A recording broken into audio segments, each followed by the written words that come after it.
Hi there, everyone. Welcome along to the Fitness Business Podcast Intensive Show. Now, these are our episodes where we take a deep dive into one specific topic and we hear from an expert guest that is going to make you better in your fitness business. I am so excited to be welcoming today's guest. But before I tell you about her, let me tell you a little bit about the topic that we're going to be talking about today, because we have never done this in the history of the show. We're going to talk about the Enneagram and how the Enneagram can help you work better with your team and your clients. Never heard about it before? Don't worry, because you're about to find out all about it. There are 4 sections we're going to chat about today. First of all, the importance of self-awareness as a leader and an introduction to the Enneagram. Second of all, we're going to talk about the overview of each of the 9 types that fall within the Enneagram, where they're going to talk about leadership style by type and how to use it to grow to be a more effective leader. And last but not least, using the Enneagram to work better with your team and your clients. Now, in just a second, I'm going to introduce you to our very special guest for today, but I want to tell you a little bit about her first. Her name is Sarah Wallace. She is a life and business coach, and she uses the Enneagram to teach entrepreneurs, career professionals, and company leaders how to harness their strengths, how to live an intentional life, and face the fears that are holding them back from getting visible, making an impact, and living their purpose. A few other little fun facts about Sarah. She's the host of the Enneagram MBA podcast. You've got to take a listen to that. She's an Elon Musk super fan, a serial reader. She's an avid spinner. She's run a bunch of half marathons and marathons. She's my type of girl. Let's welcome Sarah to the show. Sarah, welcome. Thanks for joining us. Oh my gosh. Well, thank you so much for having me. I am very excited to be here. I was just going to say, I am honored. And before you hit record, I know we were just like, I'm excited. You're excited. We're all excited. So thanks so much for having me. It's going to be amazing. It'll be so much fun. And I think by the time we get to the end of this show, people will start to realize that you and I are quite similar in many ways, but we'll talk about that in just a second. So look, I've got to be honest, before we started communicating and we sort of started talking about doing this show, I personally hadn't come across the Enneagram before. It wasn't something that I have been exposed to in my career. So I'm going to guess that there's a lot of people out there that also haven't heard the term. So I think we should start right there. Let's have a little bit of a talk about the Enneagram. You can describe it to us. And let's also talk about the importance of self-awareness as a leader. Over to you, Sarah. Yes. Okay. So it's not necessarily a personality test, but that is the best way to describe it. And so I'm sure a lot of your listeners are probably familiar with Myers-Briggs, maybe StrengthsFinder, DISC. And so it gets put into that category, and, rightly so. That's a great starting point. The thing that makes the Enneagram really different, and I think so much more helpful, is because it's not describing, well, for 2 reasons. One, it's not describing your behavior necessarily. It's the motive behind the behavior. So you could have 5 people in a room or on a team doing the exact same thing. And then in this profession, wanting to help others. But the reason behind them being, a gym owner or a manager is going to be, it can be very different. It's that motive that drives people. So that's really interesting. And the second thing that I love about the Enneagram, and that why I think it's such a useful, practical tool for both ourselves and for our teams, is that it's very fluid. Unlike getting a set of, 4 letters, and that's kind of the box that you're in, the Enneagram allows you to actually grow. So it describes what you look like in stress. It describes what you look like when you're living your best life. There's levels of health within that number. You have other numbers that kind of pull in. So it can get complicated, but it's only because we're complex human beings. So it's more representative of the different moving pieces we have. And so it's a really fluid tool that allows you to understand where you're starting from and then give you guidance depending on where you want to go. Absolutely. And I must admit, because I probably only just scratched the surface of starting to understand the Enneagram and the different types. And as you say, I think there's something in that complexity as well, which is actually really beneficial, because if you If you go into that, you can understand, I guess, yourself. So you have that self-awareness that you talk about, but it also starts to help you understand those people that you work with. And I guess for a lot of gym owners out there, it's not only who they work with, but it can also be clientele. So if I'm a personal trainer and I'm trying to connect with my clients, then I would imagine that the Enneagram is a way that I can better understand them as well.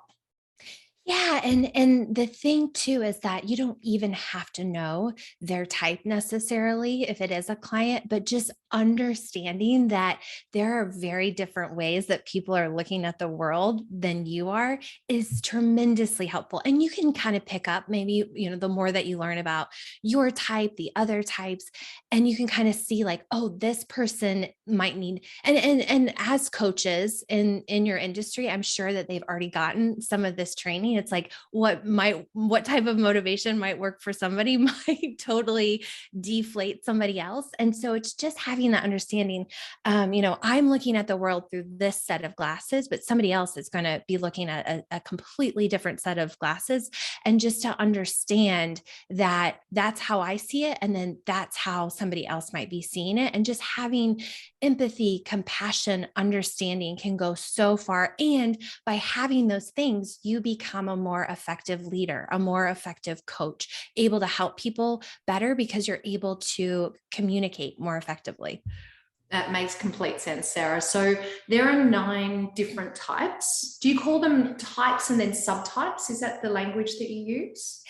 Yeah. So technically, and we won't get into all of this today, but technically Enneagram theory says, there's really 54 different types. Yep. Because you have wings on either side of you, which we'll get into. We won't get into it, but a great starting place is the 9 types. Yeah. Okay. Yep. Archetypes, personalities. Yeah. Okay, great. Well, let's have a look at that. Because I think it's important for us to understand what those 9 types are. So do you want to give us the overview? Yes, let's do it. Okay. So we'll start with type 1. And can I just give a little preface to this before we jump into the 9 types? Okay. So another thing that makes the Enneagram so interesting is that within each of the types, there's different groupings. And so there is a group that has to do with how you handle conflict. And so there's going to be 3 different ways for how you handle conflict. There's different ways that you bring energy to a team, to your work environment. And then there's different groups for where you make decisions: head, heart, body, instinctive. So as I go through these, I'm just going to kind of share that because I do think it's so helpful to understand that this person makes decisions with their gut versus this person is like very in their head. And the idea for all of this is to integrate head, heart, intuition, right? And ideally, all of the 9 types you're using when you need to, but it starts with understanding your personal starting point, your core motivation, so that you can tap into those and be really self-aware when you need to. So, okay, with that, we'll start with our type 1. And our type 1s are called the perfectionist or the improver. And their core driver in life is to be good, to have integrity, and really improving the world, themselves, the people around them. Getting involved in different things in their community, and looking for ways to improve it. And the worst thing in the world for this type is to be seen as bad, unethical, without integrity. So that's kind of the thing that is driving their behavior. And this type is in this, they're in the body center. And this is where they're going to make decisions from their gut. And this type is really interesting as a leader to know about themselves when they're training others, because this type in the body center, especially, they're going to make decisions from their gut, and they're not going to know why it's the right decision. They're just going to know, like, it's just the right decision. They're going to feel it. Yeah, they're just going to feel it. Yeah. And so that's tough sometimes to be able to explain to your team member why you're doing something. And it can also feel frustrating. Like, I don't know, I'm just doing it. Just do it this way. So that's a good thing to know about yourself. And then this type also has this energy where when they are handling conflict, they are thinking, show me the data, don't give me the drama. We're mature, responsible human beings. I'm sure that we can take a minute and sort this out. So and as we go along, you'll start to understand and kind of see where some friction might happen with how those things come up. Our type 2, and let me know if I'm going through this too fast or too slow. This is perfect. The only thing I'm going to add is I just want everyone to listen to what Sarah's saying and see if you can pick up on those things that, like, because when I heard all of this the first time and I went through, I was like, oh, that's me. You know, when we get to me, you and I are the same. I was like, oh, that's me, that's me, that's me. So I want to encourage all of the FBP family out there as you're listening to Sarah, just keep an open mind and go, okay, what are those things that are making me think, right, that sounds so familiar? Yes. And this type is very black and we'll talk more about kind of their leadership style. So we'll get into that. But the type 2 is called the helper, the caregiver, the caretaker, which, you know, what an appropriate title for those of us in this industry. And this type is driven by the need to feel loved, wanted, appreciated. And so the thing that they're running away from is going to be not feeling appreciated, not feeling loved. And so they'll be very cautious and aware of anything that might interrupt that. And by the way, I do want to say, like, all of us want to feel almost all of these things in some way. It's just that there's going to be one that is that core driver more than anything else. And so when I first went down my own Enneagram journey, rather than thinking about the thing that drove me, that I was running towards, it was the thing that I was running away from the most that really helped me determine which type I was, because I was stuck between two for months. But our 2s, they're in this positive outlook group when it comes to handling conflict, where they're going to look at the silver lining, put rose-colored glasses on. And for them, they're going to think, yes, there's a problem, but I'm here to help. I'm here to help you guys. And then they are in the feeling center of intelligence, where they're going to lead with their heart typically. And their feeling isn't so much about themselves. It's going to be the feelings of others that they're going to pick up on, which is a little bit of a distinction when we get to the other types in the heart triad, the heart group. Our 3s, I'm going to guess, Chantel, that there are a couple of 3s in your group. They're called the achiever, the role model, the motivator. And this is the type that most of the people in my circle are entrepreneurs, are a leader. And when you read this description, you're like, oh my gosh, yes, I want to be this type. But your type typically is the one that you actually don't want to be. Is how that turns out.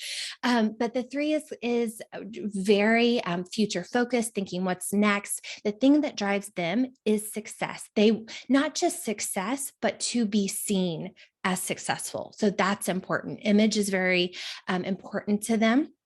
And so the worst thing in the world is failure. And so that drives a lot of their decisions. So maybe not trying something new because they're afraid they're going to fail could be a characteristic of this type. And when it comes to how they handle conflict in the workplace or anywhere in their life, they're going to be in the same category as that one, where they're thinking, show me the data, don't give me the drama. But the way that they're going to be looking at it is efficiency is very important for a 3, where they're going to think, I'm sure there's an efficient solution. Let's get to work, hustle hard. It's kind of their motive. And let's figure out what this is. And sometimes there are some similarities between a 1 and a 3, but ones are going to be focused on doing it the right way. So it might take them longer. They might actually miss deadlines, and 3s are going to be focused on doing it the most efficient way, even if that means cutting corners. And they're also in the feeling center of intelligence when it comes to how they make decisions. However, it's interesting with the 3 is that they are so focused on being efficient and productive that they will push their feelings and the feelings of others aside so that they can focus on the goal, which has a time and place, right? Pros and cons to all of this.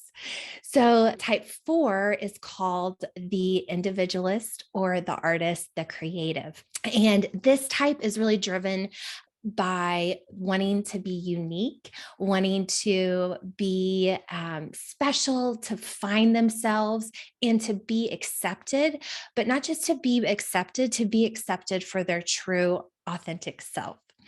And the thing that they're running away from is the mundane, being ordinary. It would be the worst thing in the world for this type, being insignificant.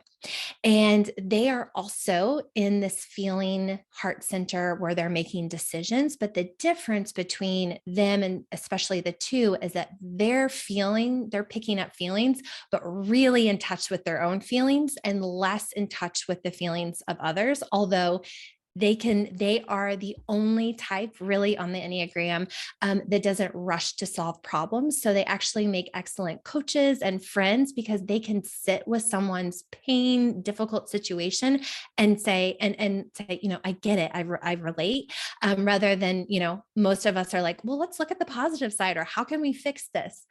And then how they handle conflict, they're actually going to be a little more emotional. And so they're going to have a lot of emotions inside and want to express that, want to vent, like, hey, my feelings are hurt. I'm sad. I'm, upset. Somebody needs to hear about that. So all of this is just really good to understand how different people handle conflict and know about yourself.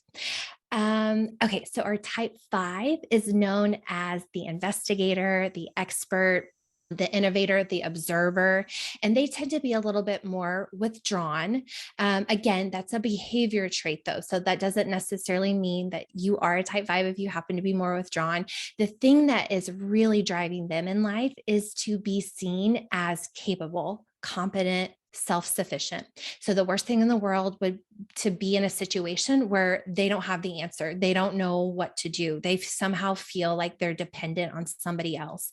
That is the thing that they're running away from.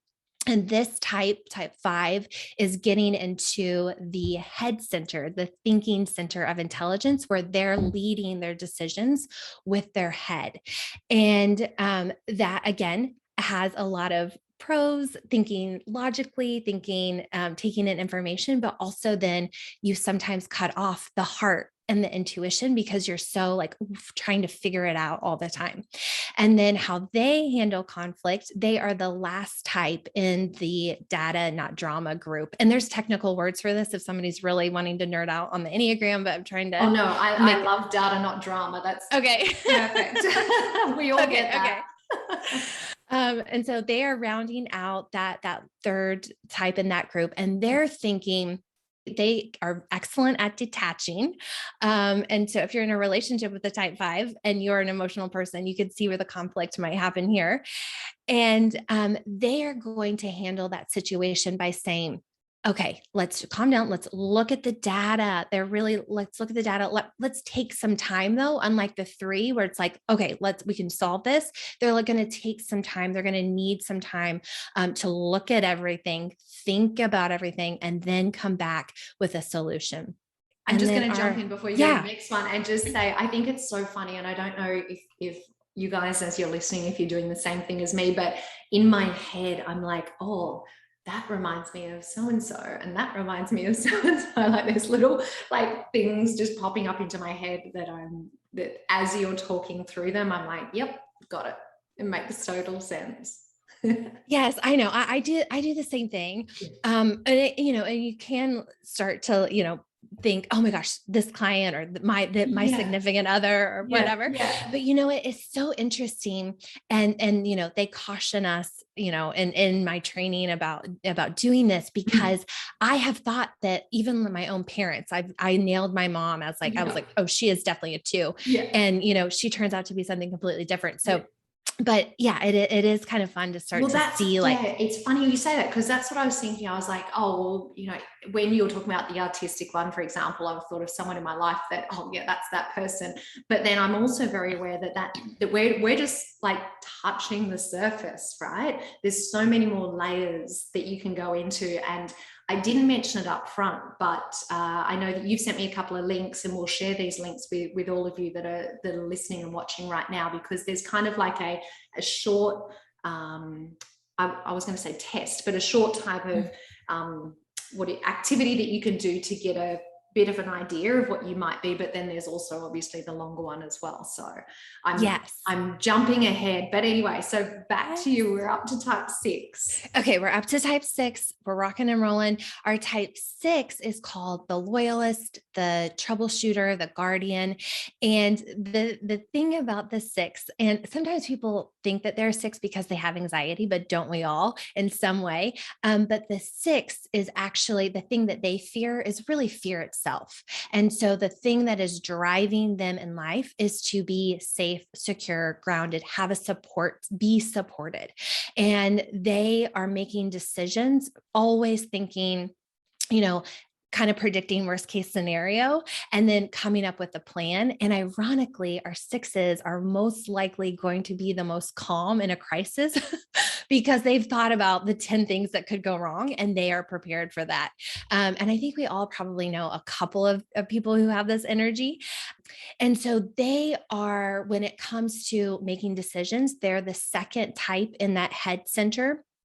And it's kind of interesting for this type. They are very heady, constantly analyzing, over planning sometimes, but at the same time, their thoughts are actually repressed in the center, and because they don't trust themselves, they have a lot of self-doubt. And so that it's not making this, even if they have the data, sometimes it's questioning, did I read that right? So there's also a lot of self-doubt there, but there's a lot of amazing things about a 6 that we'll get to in the leadership styles.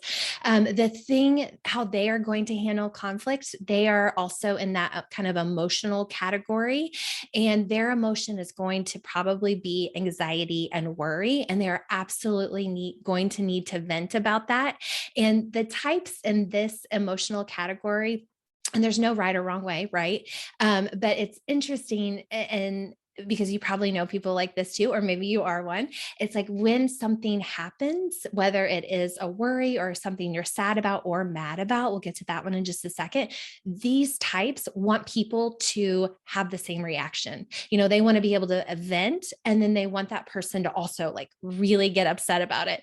Right. So just something to know about, somebody on your team or yourself. Our type 7s are called the enthusiast, the energizer, the multitasker. And this type is really driven by this need for satisfaction, to feel free, to have options, to be happy, really is kind of the driver for them. And so the thing that our 7s are running away from is this feeling of being trapped in any way and to be in emotional pain, really. And so they'll dodge and deflect and run away from hard things. And because of that, how they handle conflict is also in this positive outlook triad or group with our type 2s, where they're putting on rose-colored glasses and looking at the silver lining, and they're going to think, unlike our 2s are thinking, it's fine, it's all going to be fine, I'm here to help.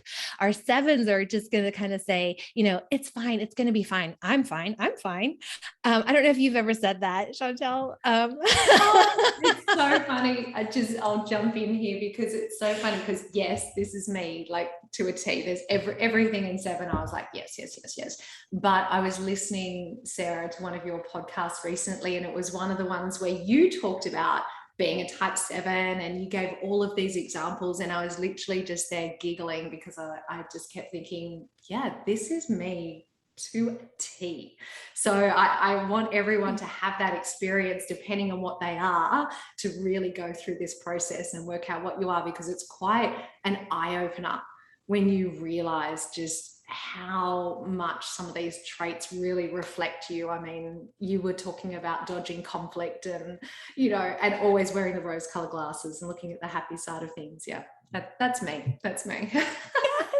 Which it can be so helpful sometimes. And then other times it's like, okay, like let's come back to reality. It is. And once you understand your number, which I didn't say in the beginning, but it is part of the process. Unlike all the other personality tests where it's like you take a test, you get a result. The Enneagram, you might take a quiz, you might take another quiz, and you might get different results, or the one that you have at the top may not end up being your dominant one, because it really is a self-identifying process. And so during that process, whether it is an hour or a year, you're asking yourselves questions. You're, reflecting on things that maybe you haven't before. And so even if you don't nail your type after this podcast or a week later, that's okay, because you're still growing, you're learning just by asking yourself those questions. But yeah, so much more can open up, and just have all those like kind of funny ahas. And sometimes they're the ahas that are like painful to know about yourself, but you're like, yeah, I do that. Gosh. A bit of a reminder sometimes. Yes, yes. Okay, so our type 8, we got 2 more here, is called the challenger, the protector. They might be called the maverick. And this type, probably they do have the most energy out of any of the types. I haven't really talked about this group, but there is a group called the assertive group that has just like this future focus, what's next energy. Our 3s, 7s, and 8s are in that category, and they're thinking, looking into the future. And type 8s 100% are going fast and far into the future.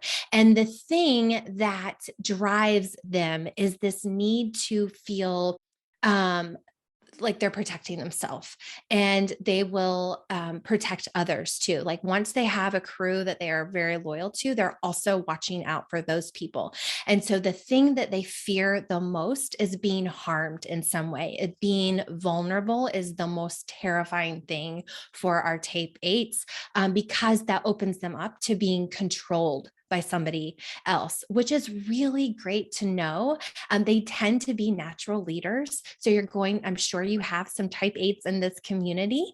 And then also it's interesting to know, like, if you have somebody on your team that is a type 8, like what are they going to need that's different with this kind of fear of being controlled versus somebody else who actually wants to be told what to do. So and this type is in the body type with our 1s when it comes to how they make decisions. And they have a gut instinct like no other. Like they can't tell you why they did what they did. They make a decision and they're on to the next thing.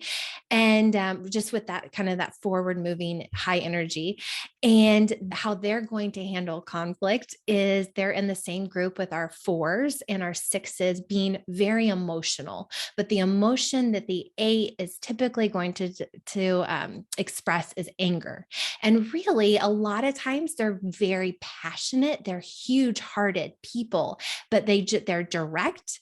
They have that energy and they're going places. And so it comes off as anger. But for the 8s, that anger does live just below the surface. And so when they do get angry, they will express it. And then the last type is our type 9, called the peacemaker, the healer, the comforter, the mediator. And the thing for them that they're really wanting in life is harmony, is inner peace.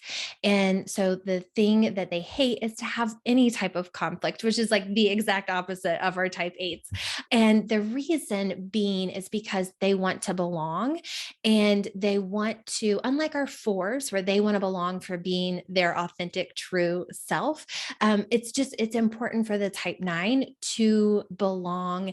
And so when there's conflict, it's that they risk being cut off from the group. They risk being separated, which is really the core driver. And they are the last type in our positive outlook type with our 2s and our 7s. And the interesting thing with the 9s, when there's a problem, and 7s do this a little bit too, a lot, but 9s are very numb to how they feel. So they have just numbed out completely. And so they're going an average health, not all. There's some very healthy who are very in touch with their feelings. But for the most part, they're just kind of numbed out and merged so that they don't cause any conflict. It's just easier not to have an opinion. And so when conflict happens, they're going to be positive, but sometimes they might even be like, oh, there's a problem. Like, what problem? It's fine. And then they're the last number also in the body center, that intuition center with how they make decisions. But again, there's 3 types that kind of are repressed in their main center, and our 9s are repressed in their intuition. And again, that's just because because they tend to be so out of touch with themselves that their body is talking to them. They might have physical sensations like, yes, do this, no, don't do this, but they're so out of touch with it at times that they're unable to really hear it and make decisions from that place. So that is the overview.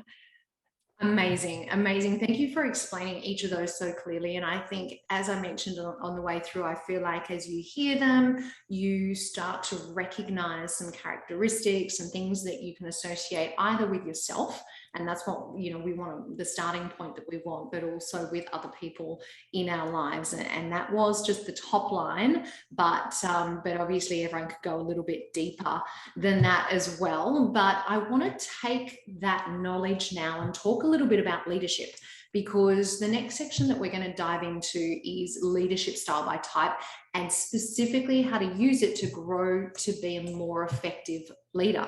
Okay, Sarah, so let's dive into this next section. Tell us a little bit about leadership style by type. What do we need to know? Okay, I'm going to give you a quick rundown of strengths and challenges or struggles for each type. So, the leadership strengths for a type 1 is that they are always, you can count on them to do the right thing. They're going to be ethical, responsible, very hardworking. They're going to take things from good to great. If they were going to read a book, that good to great would be like their book motto. They're going to create processes and structure, and they're always going to be open to improving themselves and the world around them. Now, the challenge with that, though, sometimes can be is that they see the world very black and white. The ones have an inner critic like no other. We all have that, but the ones is very, very harsh. And so because of that, they are also going to be more critical of the people around them. And they can come across as rigid, and they might even miss projects because it's not perfect enough. So they're going to miss those deadlines. It's just not ready. It's never ready. It's never perfect enough. And they can take on too much and risk burning out because nobody is going to be able to do it as good as they can. Our type 2, again, called the helper.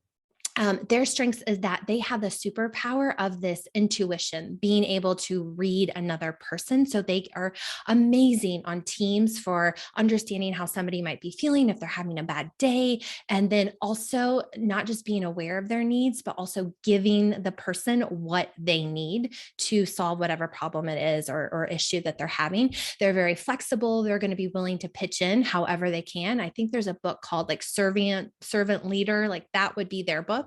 They are very into building community and very, as mentioned, intuitive, and getting people in the right jobs is also a superpower of our twos. Now, the thing that you're going to have to watch out for, a challenge that you might run into, is being too focused on other people and kind of getting lost in the bigger picture. You are also going to risk burnout as our type 2 because you're so focused on others that you neglect your own feelings. How are you tired? Are you stressed? You're not paying attention to that. And then it might be difficult for our type 2s to provide honest, direct feedback. And so, you know, their teams might have a hard time understanding, well, like, was this good or not? Because they're not going to want to say anything bad. Our type 3, which again was the achiever, they have this superpower of efficiency that we kind of talked about, very strategic planners. Our type 7s and our type 8s are also big picture thinkers, but the superpower of the 3 is that they can actually make it from point A to point B. It's not just an idea. They're going to make that happen. They're going to bring passion and hard work to their teams. And really, our type 3s are very natural leaders, very comfortable leading a team. The thing that you're going to have to watch out for as a type 3 is that they can be impatient. We kind of talked about how they deal with emotions of others and their own. And so they might come across as not caring necessarily. Like the 2 is going to have this big open arms, come talk to me about everything. And a 3 might think or might be thinking or giving off the vibe, like, don't bother me. We got things to do. They're going to sometimes get frustrated if they feel like somebody's wasting their time. And it's going to be hard for them to delegate. Again, we kind of have some themes here because they want every project to be amazing, to be successful. And so sometimes they feel like they're the only ones that's going to be able to really pull it off. Our type 4, again, was called the individualist. And these guys make everything beautiful. They are creative. They can turn a room or a project or a concept into just this like aesthetically pleasing object or concept. They naturally see opportunities to add originality and unique touches. So like, hello, marketing department could really benefit from somebody like this. They are not afraid of tough conversations. So they can sit down and have that honest, direct feedback. And they are going to be looking for their purpose in life. So any type of work that you can give them or yourself to do, as if you're leading yourself, that has a lot of meaning. Yes, we're going to have to do the mundane things, but make sure the most of your time is living in that higher purpose. Because on the flip side, when you are a type 4 and you're doing the mundane task the majority of the time, you're going to lose steam, you're going to lose motivation, you're going to want to quit. And these folks will sometimes procrastinate with those types of mundane tasks. And they can get frustrated when they have this like beautiful idea, this creative idea, and they're going to share it with the team. And then it doesn't happen. That can be like a huge source of frustration for the 4s. And then they can get stuck, like we kind of talked about, like in their own emotions, like feeling like, oh, this isn't good enough, or I'm having a really hard day and I'm unable to move forward with anything else. So just something to be cautious of. Our type 5 was the observer. And these guys are very objective, very critical thinkers, and great problem solvers. And so whenever they have a challenge, they're not going to have an emotional reaction. They're going to come at it with a very critical analytics, like, let's look at the data. Let's look at what are the numbers telling us here?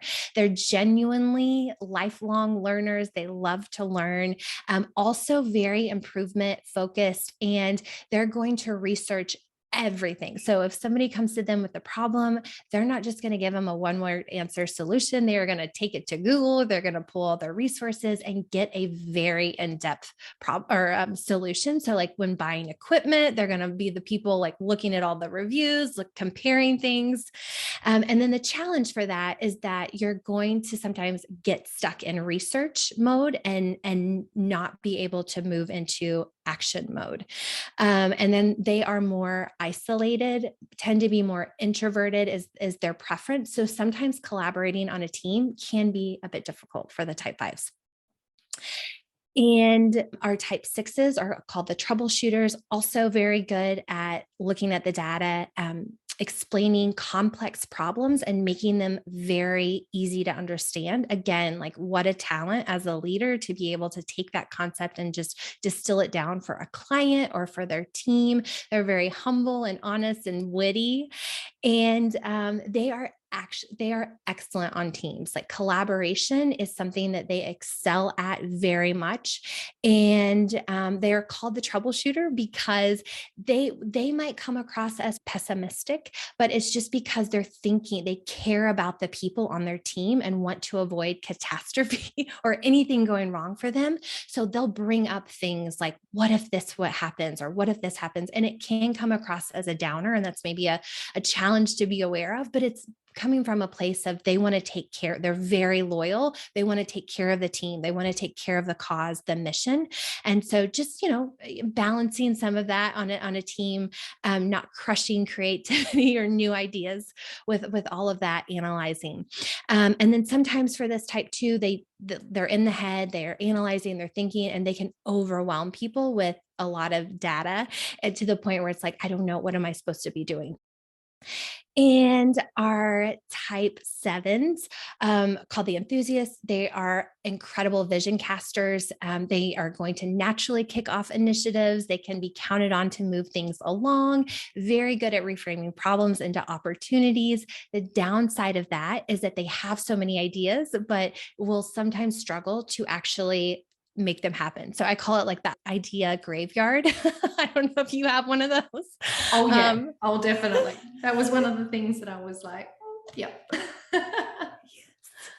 Yeah. So credible visionaries, just sometimes like the execution part. So when you know that about yourself, right, then you can surround your people with the people that can help you fill in those gaps.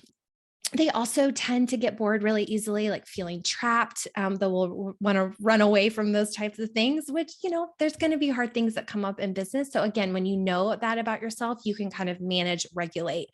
Our type 8 is called the challenger. Also natural leaders, also excellent at moving things down the field, very confident and capable, where our type 6s might have some self-doubt. Our type 8s have zero self-doubt. They are very confident, loads of energy, and they are open to new ideas if others can prove why that idea would actually be better than what they're already doing. They're totally fine with having difficult conversations, being direct. Now, the thing that they're going to have to watch out for is they have this low tolerance for small details, for anybody holding them, what seems like holding their ideas back. They will tend to be too confrontational at times. So just, something to be aware of, and want to be too controlling, because again, their core driver, their core fear is they don't ever want to be controlled. So they're going to do all the controlling. They can be a little intimidating as well. So just something to be aware of. And then lastly, the peacemaker are type 9s. They are also amazing on a team. They want to share the power with others. They're going to create structure. So they have that ability to create predictable systems and routines, but also they're going to add in this positivity and this really inclusive vibe. And when something happens, they're going to blame the system rather than an individual. They want all the voices at the table to be heard. And the thing that they're going to have to be careful of is that they can sometimes be too accommodating. They want everybody's opinion before they can make a decision, which just always, isn't always practical or doable. And then they can avoid taking the initiative even as the leader, because again, sometimes they're going to have that self-doubt. And then they may not be the most direct communicators either. So again, just something to be aware of. So I know we went through that fast, but was that okay? Yeah, that was perfect. Okay. It was perfect. Do you find in the work that you do, and I know that you've got a long career history before you started specializing in the Enneagram, and you have exposure to a lot of different industries and people, does there tend to be a particular type that you see as the more common in someone that perhaps leads a business, like your CEO or your business owner? Is there a certain type that sort of gravitates towards those roles, do you find? It is probably you're going to see a lot of 3s in leadership positions. You're going to see a lot of 8s, 7s, 1s potentially. But that doesn't mean that the other types cannot lead. And so that is something that, I work with people on. It's like, oh, I can never be a leader, or I'm not good at it. We all have our strengths, but my cousin, he works for a big global company, and they brought in somebody to talk about the Enneagram. And he was saying that like 9 out of the 10 people on his executive team were type 3s. I think there was like one guy that was a 1. Yeah. Wow. Yeah.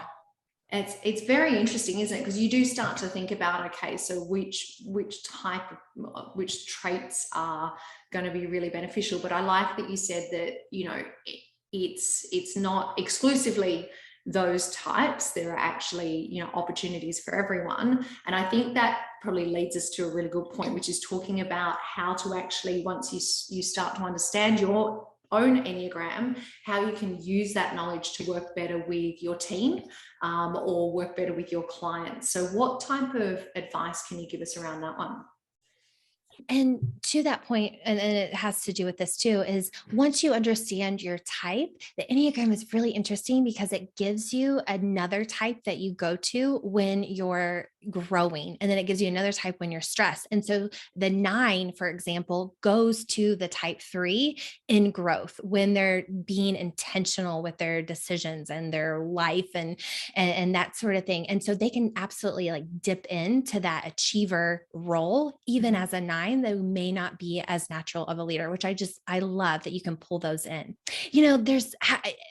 at the end of the day, what this is and what we're talking about is really self-awareness. And so it doesn't matter if there's a new tool that comes out next year called, I don't know, the rainbow method. I have no idea. Rainbow and unicorns is like what came to mind. I don't know. That's the first thing that popped into your head. Yes, it's like, yes. And actually my unicorn behind me, so maybe that's what happened, but that's some 7 energy. But it does, if you find help, if you are helped by this tool, then use it. If you are not, then don't. And we are the common denominator in all of our relationships. And so really it is the kindest, most loving, really the best thing that we could do is to learn about ourselves, take care of ourselves for those that are in our life, whether it's personal relationships or at work. We spend so much time throughout our entire life learning about other people. Since elementary school, we've been learning about presidents and activists. And I just don't know, and I'll speak for myself, that I have really dug that deep into learning about myself, spend even a fraction learning about myself as I have other people, which again has a purpose for sure. But it's like, I'll take a quiz, I'll take a test, and oh, I got these 4 letters, or I got these 5 traits, and then let's move on. And so it's really up to you, how much you want to start digging in. And it's not always a pleasant process because you are faced with the things that there's this concept, and this has to do with how we can use this on this team. It's called the Johari window. And if you can imagine a box split into 4 smaller boxes, and there's this section that really we're wanting to get into called it's the open box. And this is what is known to others about us. And this is what we know about ourselves. So that's really the ideal spot. And then the next box over is our blind spot, which is what is known to others about us, but we're blind to. And then there's a box that's our hidden self, which is our true self, or we think it's our true self. It might just be our ego, but we don't want to share with the rest of the world. So that's kind of our hidden self. And then there's an unknown box where we're unknown to ourselves and unknown to others. And really the Enneagram can help you understand your blind spots that your team might be seeing about you. And it's shining light on those areas so that you can grow, you can be a better leader, you can be a better teammate. And what does better mean? That's kind of ambiguous at times we say that, but it's so that, what is your goal for yourself, your team, your company, your clients? And by learning about yourself, understanding those blind spots that might be hard to look at, and also understanding your strengths and then own those, you can step into this person who will always be growing. I don't think we ever arrive, but be able to get to those goals, that ideal vision for yourself and your team and your company quicker, maybe more effectively, and have, better relationships, better conversations. So I kind of got off track. What was the question? No, but it was really interesting hearing about you called it the Johari box. Is that right? Yeah, it's called the Johari window. Sorry.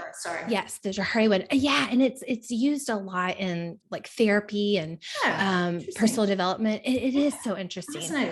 Well, so as you've been talking through, I guess for me, I always like to think back to how can we apply this practically within our working environment, within our industry. And I think about, when we are going to a team meeting, for example, we go into a team huddle and perhaps we're talking about a strategy or we're talking about an idea, and everyone kind of comes from a different angle. And I think that, having this knowledge about yourself, but also potentially about others that surround us, I think is so beneficial. Because to me, understanding why my reaction as a 7 might be quite different to someone's reaction who's perhaps more analytical about something or wants to look at the research in more detail. And, I just think it's always so interesting to take the time to learn about these things, because I really feel like they can be very beneficial. And if I then wear my personal training hat And I think about, we all know that there are some clients that we get along with like a house on fire. It's just fantastic from the start. But there are other clients that perhaps the communication is more difficult, or we just don't have that natural affiliation to them. Well, then what a great opportunity to come back and re-listen to each of these types that you've just talked about. And maybe we then go, oh, hang on a second, maybe that's why perhaps that communication is not as easygoing, because perhaps we are two quite different types. So therefore, with that knowledge, what can I do to better understand them? And, as my client, and then perhaps if I have that knowledge, then we can work better together. That's kind of my practical application of what we're talking about here. You said that so well, like better than anything that I could have said. And that is so true, is that understanding, even if you don't know somebody else's type, is just like, oh my gosh, here are different ways that people see the world. And I'll give you an example. So I was working with a gentleman, and as a type 7, I have this future focused energy. So my orientation to time is in the future. So I'm always thinking about the future, planning for things, just let's do it, let's try it. And I was really struggling with him to move forward with things that we had talked about over and over again. And it felt like we were going nowhere. He just kept having questions after questions. And at this point, I didn't know about the Enneagram necessarily in this way. And after I started learning about it, this example always comes up for me, because he ended up being somebody who had a past orientation to time. And so he was constantly thinking, how did this go last time? What happened last time? I want to make sure I avoid the things and that did go wrong, and make sure that, nothing happens. And then he would also get really nostalgic about how it happened. And I'm like, let's go, let's move forward. And so that neither one of us is right or wrong. And I think you need some of that forward energy. And then also you need some of that, like, let's pause and think, how did that go? Yeah.